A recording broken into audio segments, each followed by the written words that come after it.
రైతు వేదిక వీడియో కాన్ఫరెన్స్లో ఖానాపూర్ ఎమ్మెల్యే బొజ్జు పటేల్ పాల్గొన్నారు. గడిచిన 10 నెలల్లో రైతులకు కాంగ్రెస్ ప్రభుత్వం చేసిన కార్యక్రమాలను రైతులకు వివరిస్తూ ప్రతిపక్షాల వాదనలకు తెరదింపేందుకు రైతు సదస్సును కనీవిని ఎరుగని రీతిలో మహబూబ్ నగర్ జిల్లాలో ఏర్పాటు చేశారన్నారు. ఇక రాష్ట్రంలోని రైతు వేదికల్లో ఉన్న 566 వీడియో కాన్ఫరెన్స్ యూనిట్ల ద్వారా రైతులంతా వీక్షించి టెలికాస్ట్ చేయడం గొప్ప విషయమని అన్నారు.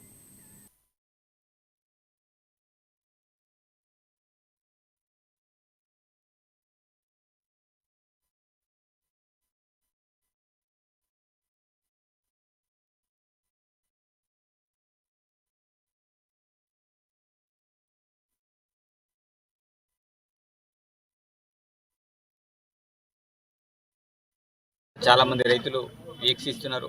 ఈ ప్రభుత్వం రైతును రాజులు చేయడమే లక్ష్యంగా ముందుకెళ్తుంది.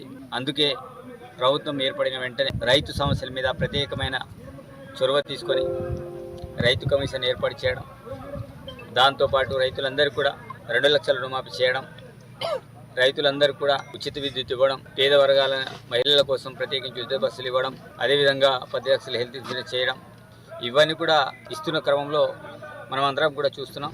అందుకే ఈరోజు ఖానాపూర్ నియోజకవర్గంలోని